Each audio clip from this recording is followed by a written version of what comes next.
Close your eyes. Listen. Behind the endless chatter of the mind, there's a question waiting to be asked. A question that cuts deeper than the noise. Is there more to the mind than thought? Or is this search for beyond another illusion created by thought itself?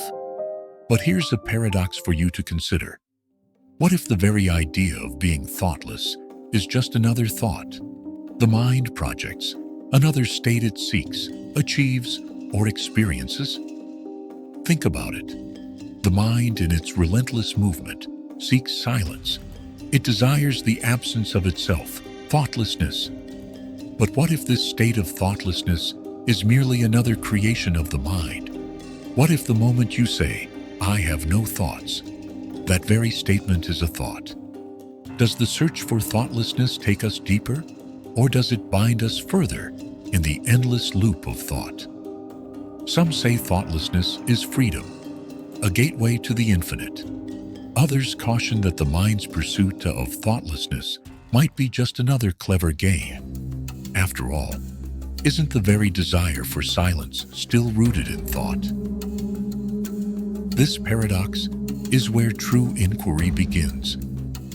To truly know the nature of the mind, we must ask, what lies behind even this desire for thoughtlessness?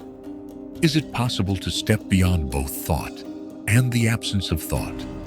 What remains when the mind no longer seeks, achieves, or experiences anything at all?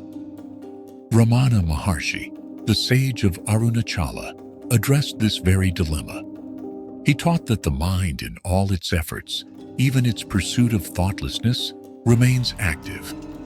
But instead of silencing the mind, he invited us to ask a single question: who am I?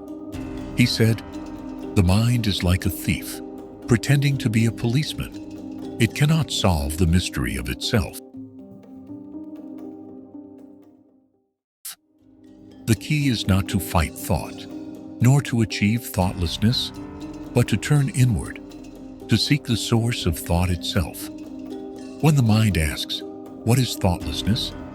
it is still trapped in its own game. But when we ask, "Who is the thinker? Where does thought arise from?" we go beyond thought, beyond silence, beyond all states. Ramana Maharshi said, "The self alone shines when the mind dissolves." It is not thoughtlessness we seek, but that which remains when thought and effort cease entirely. The pure awareness that simply is. Thought and thoughtlessness are two sides of the same coin. To know the truth, seek the source. Subscribe for deeper insights. Your journey inward begins here.